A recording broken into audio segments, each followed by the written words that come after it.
My name's Adele Onyango, and welcome to another episode of Legally Clueless. No, seriously, I have no clue what I'm doing, but I'm pretty sure I'm not the only one. Hey you, welcome to this episode of Legally Clueless. This is what's coming up. By the time I was removing the turban, I actually did it this year. Our second born, he removed it first. I remember that day that he removed it. He came home. My mom saw him. Hey, let me tell you, that night, my mom didn't sleep. She told us, please don't ever remove your turbans. Please don't ever disappoint me, boy, guy. Hey, the day that I removed the turban, it's like the eyes of men were opened. Yeah? That is part 2 of Karima's story. And if you haven't listened to part 1, please listen to the previous episode so that this episode makes sense. She's such a ball of good energy, and there's so many insights she shares in part 2. But we're going to get to that. Before we do, I have a couple of questions for you, okay? Because I feel like some of them you could definitely relate with. I'm pretty sure I and my friends have talked about this, so it can't only be us who have experienced these particular things. Like, have you ever tried setting a boundary with your family? So with different family members, nuclear or extended, and you end up feeling like the villain for choosing your own peace? No, I'm pausing so that you can answer that question. The next question I have for you is, have you been carrying a lot of pain and a lot of hurt from a family member who's never apologized for something they did to you, but the pain still sits so heavily in your heart?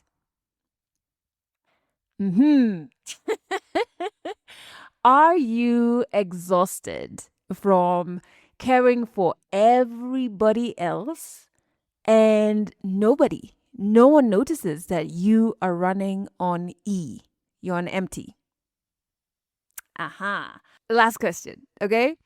Have you ever gone back home or been around certain relatives after a long time of not being around them, and then suddenly you just find yourself slipping into the same old childhood patterns that you thought that you had outgrown?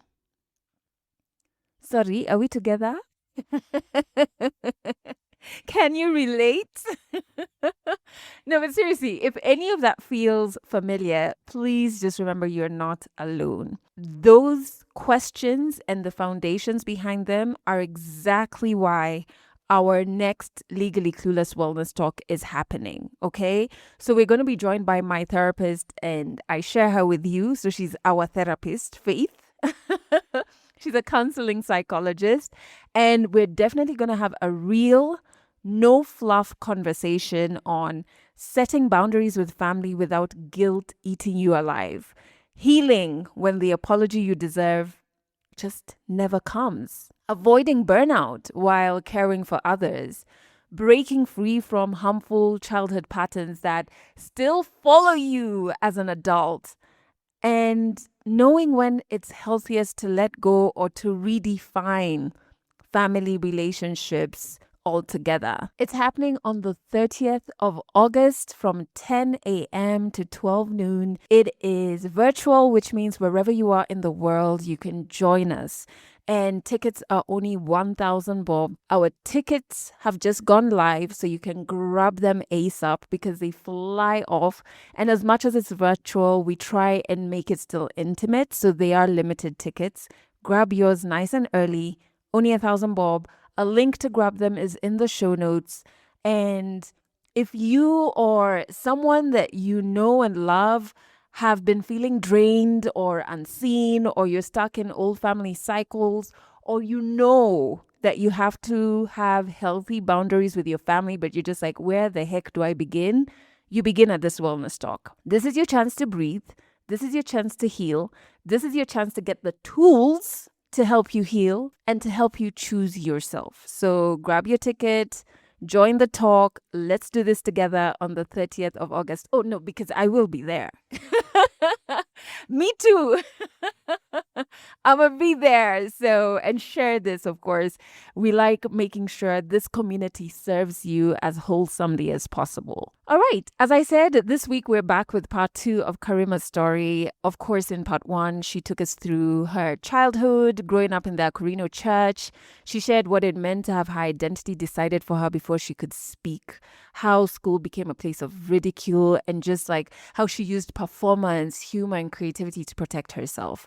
And there were also moments of where we got to know that she had quiet acts of resistance, right? Like how she tied her turban or daring to like dance in jeans. Even when the church disapproved and summoned her and some of her friends for a stern meeting. Now, in part two, we dive into her adulthood. We dive into the now. Karima opens up about her marriage and why she chose to walk away, and the deeply personal decision to remove her turban this year. 100 African stories on Legally Clueless. Stories from Africa.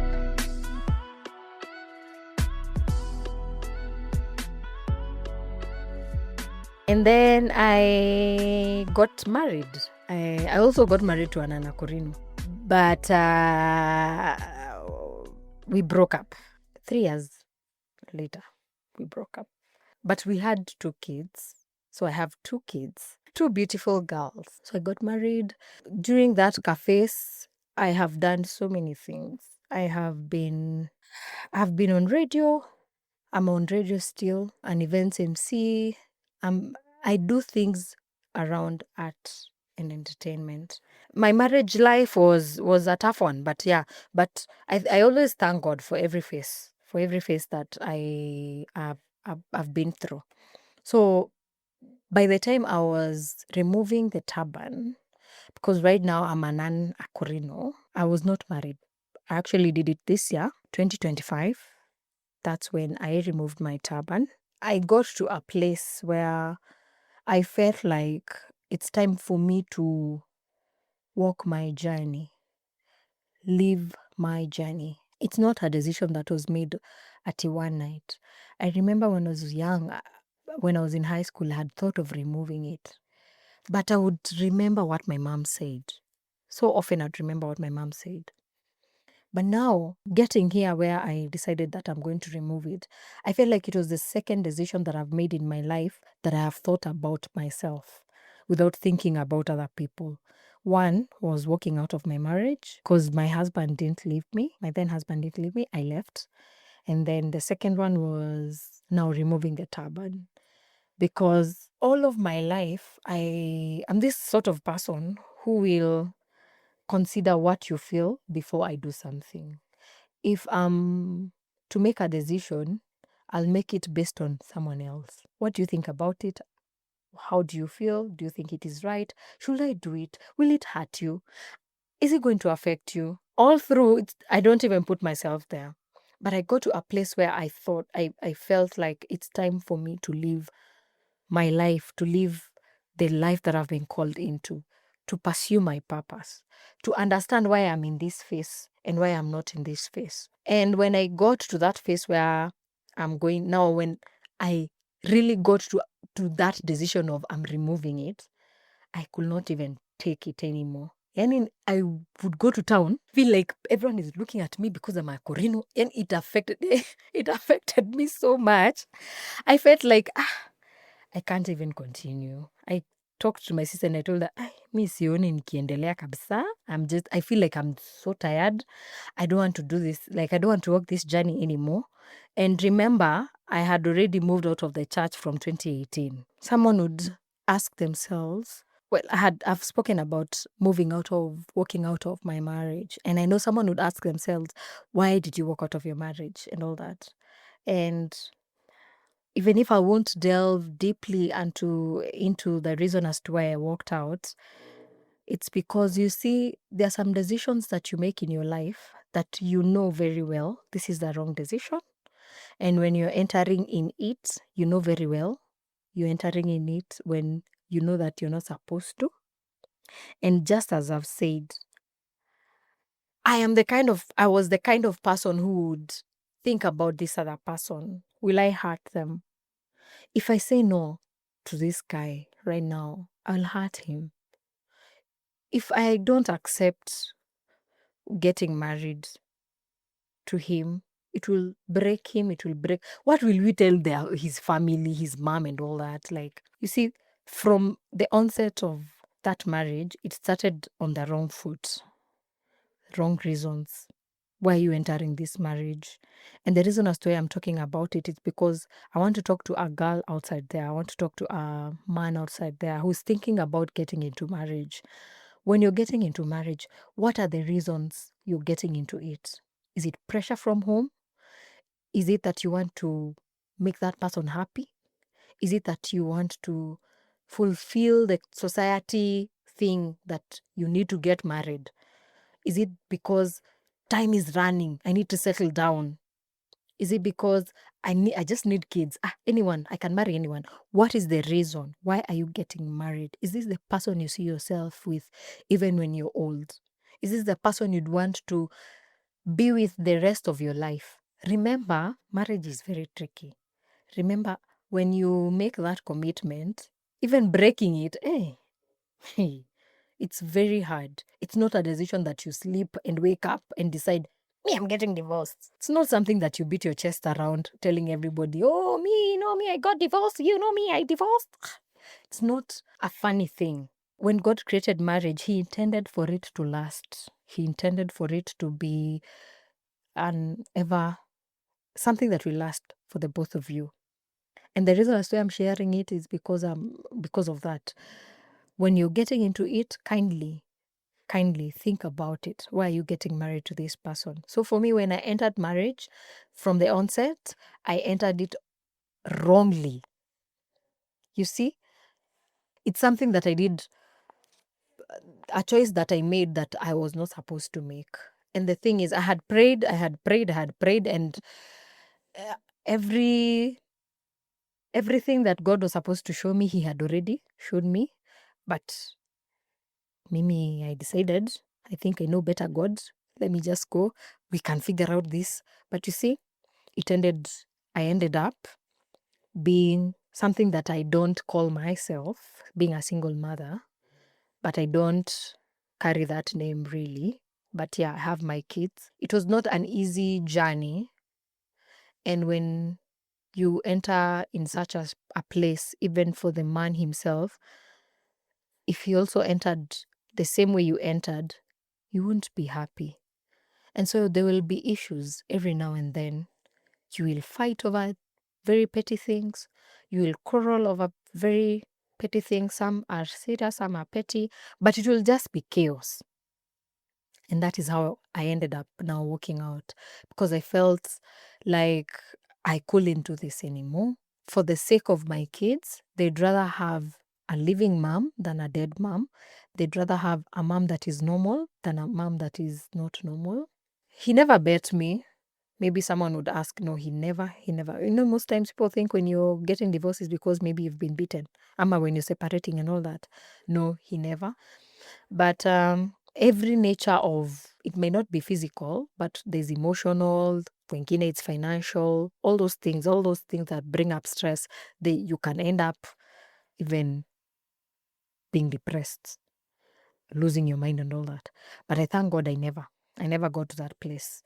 And I also made that decision. And I'm grateful that even though I made that decision, he didn't force me, like, hey, Rudy, and all that. And so, yeah, he went on with his life. I've gone on with my life. And yeah, we are happy wherever we are. And I'm thankful to God. So that is why I've shared that story. So if you're thinking about it, please think and think again. Also remember about yourself. Remember, even if you're in marriage, there's a purpose that God has called you into. There's a race that you're going to be answerable to. So even those that are in marriage, don't forego the things that God called you for. Like if it's a talent, if it's a business, whatever it is, pursue it, because you'll be answerable. There's no place you're going to stand and be told, oh, you are in marriage, so bring the results.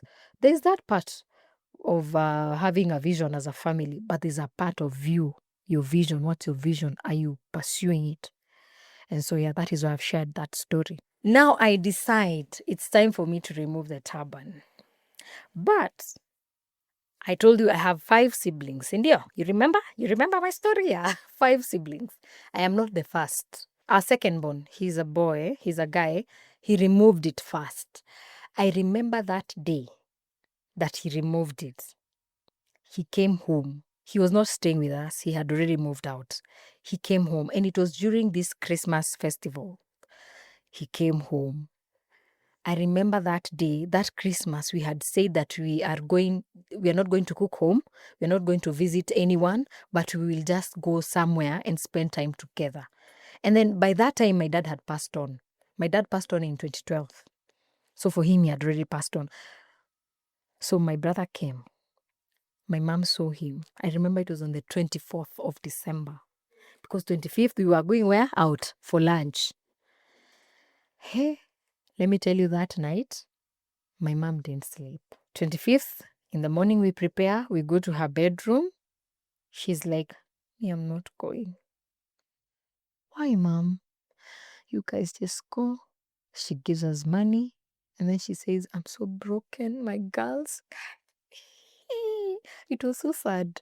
Honestly, it was sad. Her eyes were red. She said she has not slept. She is so sad. She can't even go. I think she was even sick. And then she said, you guys just go. You'll come back. And then we'll continue. And then she told us, because we are 3 girls, 2 guys, and we had gone to talk to her. Now me, my sister, and the other sister. She told us, please don't ever remove your turbans. Please don't ever disappoint me, boy, guy. Hey. And so, hey, Mungu Baba. We went. So at the back of my mind, I'm thinking to myself, oh, me, I don't want to ever see my mom in these states. I don't think I'll remove it. Then came my sister, my older sister.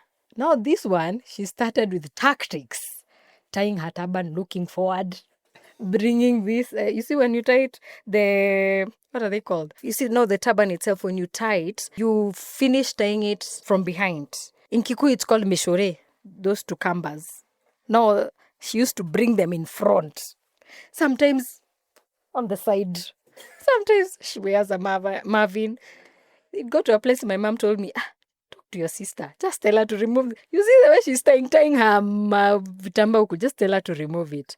It was just a tactic. And she removed it. Then the same year, my brother, my younger brother. That was, I think, in 2020, if I'm not wrong. 2020, I think. I'm not sure. He said, now his name is Phil Kimemia. He texted, because even me, I never wanted him to remove it. So he would tell me he wants to remove, and I'm like, don't remove. But this day he texted me and told me, I'm going to remove my tablet. Remove it. If you don't want it, remove it. And then he went and told my mom. My mom told him, it's okay. It's okay, you can remove it, but just don't leave God. Don't forsake God's ways. I think she blessed him. They prayed actually together, and he removed it. Now, ladies and gentlemen, the D-Day came for Karima to remove the turban. Hi! Who tells you I will not see mountains? Hi! So now, we are 2 who have the what? The turban. Now, ladies and gentlemen, Karima, I have to go and tell my mom before I remove it. I'm going to do what? To remove the turban. By now, I don't even remember those things and go, oh, I'm going to hurt her. Oh. I'm thinking, hey, it's my life, guys. Oh, Jesus. So I went and told her, Mom, I want to remove the turban. And then she was like, why are you removing it? Don't remove it. I told her, I'm removing. She told me, I remember that day we sat, she came and sat on my bed. And then I was trying to tell her, but I didn't have the strength. So I was like, I start a story, and then I told, so mom, you said that who did what and what? Oh, okay. So mom, I think even Wambo, hey, and then I said I need to gather the courage and just tell her. So I just put it out. Mami natokitamba. And then she was like, huh? I want to remove the turban. And she was like, it's okay. No problem. You just remove it, but don't forget God. Just don't leave salvation and all that. Hey, me, I thought you were okay. And I'm like, yeah, this is it. I'd even talked to the person that was going to do my hair. I sent him what I wanted before. And I told him, this is the hairstyle I want. And the day I come to make it, that is where I normally take my kids. And the day I come to make the hair, that will be the last day I have the turban, because he knows me, I have that turban. So where I take my kids, because my kids don't have a turban.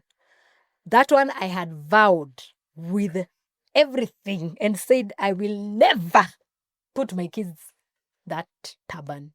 That one. Even if I was married to I think we would have fought. If the man that I would have gotten married to was Akorino, and he wanted the kids to have the turbans, that would have been an issue. So for me, one thing I was sure, I don't want to get married to an Akorino.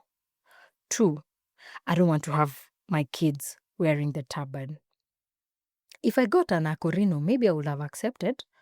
It's not that it was printed like kabisa mhuri, but I had decided, okay, my heart really didn't want an Akorino. So I had written to that guy that I'm the style and all that. And he said, okay, that's fine. You can come. Nini. The next day, around 5 something, my mom, hello. Oh, please don't remove the turban. And I'm like, hey, mom, Jesus, I thought we talked about this. Just think about it, eh? Don't remove. No. Hey, just think, just pray. Have you prayed? Just pray. Pray. And then we'll talk. Pray. Hey. Let me tell you, the confusion I got from that call. Hey. I told my sister, hey, mom is telling me not to remove the turban. And then she tells me, what do you want? What do you want? Just talk to her. And I'm like, hey, she's giving me stress. But let me see. So that evening I go home. Yeah, she calls me. What have you, did you think about what I told you? Yes, I thought. And I'm removing the turban. Hey, no. Why are you removing the turban? As in, what's the reason? What's the reason behind you removing it? I just want to remove it. Why? As in, why? She couldn't understand exactly why I'm removing it. Please don't, just think, we are not going to talk. Do this, go and sleep, we are going to talk. We talked like, I think 3 times. And then she's so, I'm completely not, like, she told me, you can't be that hard that you can't change your mind. I told her, Mom, let me tell you one thing. I take time before I make a decision. But once I do, I don't turn back. And she was like, haiwezi kwa hivyo. You can't be like that. Just listen. And I told her, mi natoa. And you know that time you need to be even, you ukwe mkali. Because if you try to look like you are not sure of what you're saying, hey, to me, I'm going to, you're not removing. I say, you're not going. No, she's going to bring the authority, the parental authority. So I had to be very firm and sure that I'm doing it, and I know why I'm doing it, and I've decided. So I removed the turban. I come home. She's like, huyu ni Lile. She calls me Lile. Huyu ni Lile ule. This one is Lily that I know, ama is it someone else? Why did you remove? Can't you put it back? And I'm like, hey, mom. God. I told her, now what you're going to do, you're going to pray. So that I remember now that night, actually, the day that she told me, no, go think about it. I went and prayed. I cried. I couldn't even sleep. I was stressed. I cried and I told God, God, you know that I am sure about this decision. Please convince your child. Make her understand, because I can't make her understand. Just me. I don't want to hurt her. I felt like I felt so much pain in her, from her. So I told God, please just wipe her tears, because mimi sasa mi nisha make your decision, Mungu. I'm not going back. Please just talk. Just figure out how you're going to calm her. And yeah, and so I removed the turban, and that was last month, May 2025. I think it was the first week of May, and I started the journey. And I remember I removed it on Thursday, and on Saturday I was supposed to be at work. I work at I usually have a show at Radio Citizen on Saturdays. And you can imagine, they have known me to be a Akorino from 2022. Now, on Saturday, I have to go without the turban. Hey, Jesus. Hey, I was thinking to myself, my God, whatever, man, it's my life. I mean, it's my... So I'd encourage myself, it's my life. Mungu nipe nguvu ya kutembea. God give me the strength to walk, because I don't know how it's going to end up, but whatever, man. And I went to work, and everybody was like, what? Why did you remove it? You look good, but why did you remove it? Oh my God. Yeah, it shocked a lot of people. And the reason as to why it shocked a lot of people, especially the people that know me, my closest people. If I have ever come, we've ever been like close, even if it's not like my family, friends, even the people that I've interacted with in different churches and all, in school, campus and all that, they knew you would never see me without a turban. It would be so hard. Even at home. You see the way most Akorino, like you get home and you stay without. Will not let's not talk about our parents, because them they don't even remove it. For me, you would never see me without even a turban at home. Whether I'm showering, I have it, unless I'm washing the hair. As in, it would be so hard for you to see me without it. So hard. I would fight my siblings if they try removing it. Hey, there was a time we fought with my sister because she held on the kitamba and she wanted to remove it. So anyone that knew me knew that I would, even they will vouch. I remember there was a guy that called me and said, hey, there's a conversation that we had. And I told them, that one can never remove. Hey, I don't even want to have that conversation with those guys again, because, hey, you have surprised me. You can imagine I was called by a high school mate. And she was like, is that you? Are you sure? And then there are people who are thinking it's just content. And I'm like, how can I remove the turban and go to the studio without just for content? That's madness. Am I sick? No. And so, yeah, I think that was the reason as to why nobody believed that I would remove it. I remember there were friends that I video called, and they thought, Nile tu nataka kutuonyesha hairstyle. She wants us to see the hairstyle. And I'm like, I've removed the turban. Uongo! You're lying! And I'm like, yeah, I've removed it. Oh my God.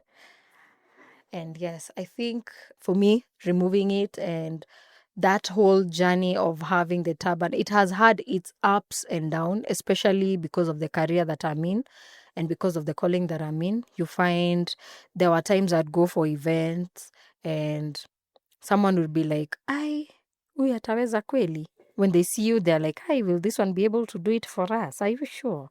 And then when you do it, they see a whole different thing. And so it has been like proving yourself, proving that you can, proving that you're capable, proving that you're good enough. You know, it's not easy to grow up in a place whereby you're fought from home and you're fought from outside. Because you see, like most of us, you see, like someone like there's a chick called Kare Priscilla. She's a makeup artist. Now, she can also give you the same story, being fought home and being fought outside. Because now people outside think you're not supposed to be a makeup artist. Then inside they say, what are you doing? Ukituaibisha, embarrassing us as a church. We don't do these things. What is this that you're bringing and all that?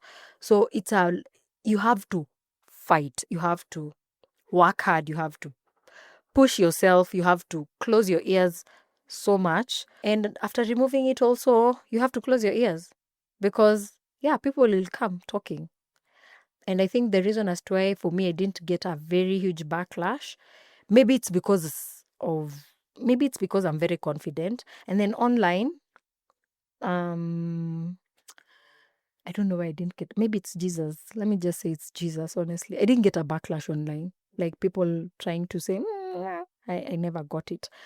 I think the ones that had that kathingi, because of the comments that were there, most of the people were like, you look good, it's okay, nini, nini. It's your life.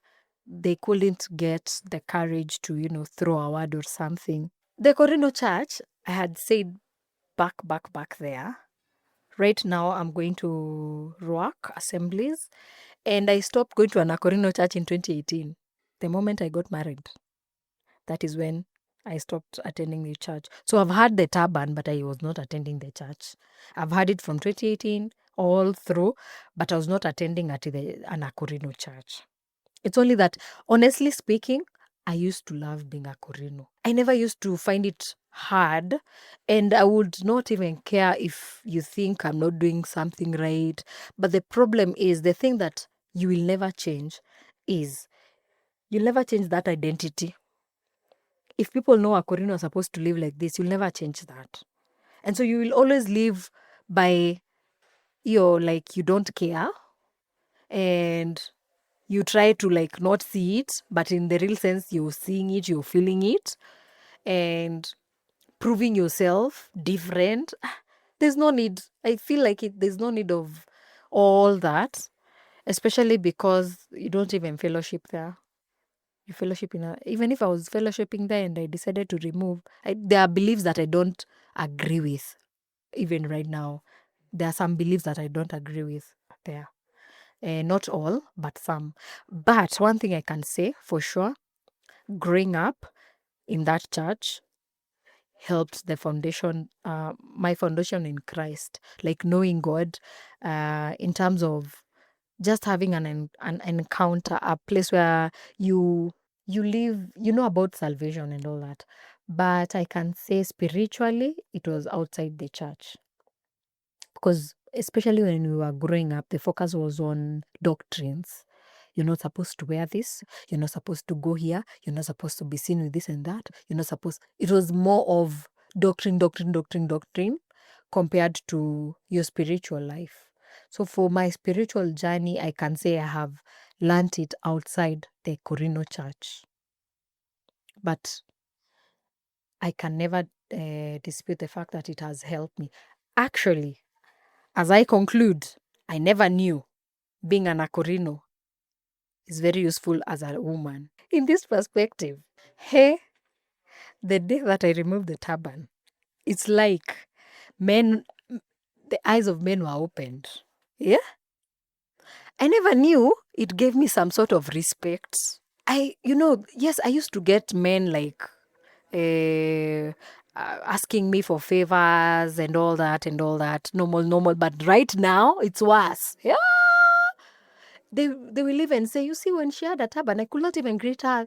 I could not even greet her this way. And I'm like, guy, kumbe this turban had some respect. So yeah, it actually has respect. I never saw it in that perspective because I would go to the studio. Usually when you're just greeting people, you greet them like unamhug too, normally. But sahi, I can see by the way, this thing kumbe ilikuwa inaniguard. But another thing is, the thing that I'm happy about is when I wake up in the morning and I'm outside town and maybe I'm outside kukwa inje, I'm not seen different. I am not seen like ule mukurino. Ama when I'm around people, they don't see you, target you, or something of that sort. I love the peace in that. I don't have to go somewhere and feel like wananiangalia juu mi ni Akorino. Ai, nimetritiwa hivi juu mi ni Akorino. I have to wear like a whole lot of courage, maybe. Most times you could feel like you're being treated like either mshamba. Even the way you're welcomed, it was very different. Very, very different. Not unless someone interacts with you and they see, this one is just a normal person like this, like someone else. It was very, very different. The way people approach you, it's very different from when you don't have the turban. And I think I love it that way. Catch more African stories in the next episode of Legally Clueless. As I said earlier, first and foremost, I love her energy. Karima is so full of life. She's such a storyteller. Hey. There's just some really good moments. But you know what? Away from being a great storyteller, so many gems of wisdom she shared. So I'm going to share 3 things that stayed with me. The first is choosing yourself is not selfish. Sometimes it's even survival. And just hearing her talk about the 2 key decisions that she says she made for herself, that was so revolutionary, because most times we're making decisions for other people and for what other people will say. So she walked away from her marriage, she removed her turban, and it wasn't about anybody else but about honoring herself. And I feel like that is a courage that many of us are still learning to practice. So I really identified with that. The second thing is when she went in on unpacking marriage and how marriage should never erase your purpose, especially for women. I hope you are really paying attention at that point. That even inside of marriage, your vision, your gifts, your calling, those all matter, and we need to keep that at the center of our lives. And not just in marriage, like just even in relationships, like always keep that top of mind. And then the other thing that I loved is when she talked about the piece of moving through life without feeling constantly watched or policed or having to explain her existence, like that image of freedom, even after years of her identity being tied to her appearance, like I just felt like that's really powerful. And as you know, if you're an OG member, me and anything freedom, hey, I'm locked in. I want to know what you identified with. Please drop a comment wherever you're listening to this episode on. And wow, I forgot to tell you how you can officially join the family. Okay. Listen. We switched it up. Make sure you subscribe to this podcast on whatever platform you're listening to this on, because episodes of this specific show go out every single Monday. On Wednesdays, we have the midweek teas. Thank you for showing the midweek tea so much love. It really fuels me to keep sharing my thoughts with you. And on Thursdays, we have 2 episodes. On YouTube, we have a specific episode of our new show for Mannerless Women. And then on our podcast channel, another audio episode of For Mannerless Women. They are not the same episodes. So you eat well on Thursdays in this family. And then Fridays, we normally have Ask a Therapist. It's a seasonal show. It's going to be back very soon. Make sure you sign up for a newsletter that goes out every single Wednesday. Just go to legallycluelessafrica.com. And if you want to share your story on this podcast, in the show notes, there's a link. Fill it out and one of our correspondents will get back to you. In the meantime, between time, thank you so much for listening to this episode to the very end. Make sure you grab your tickets to our upcoming wellness talk. I do want to see you there. I think this is a topic that can help everybody, because I know you relate.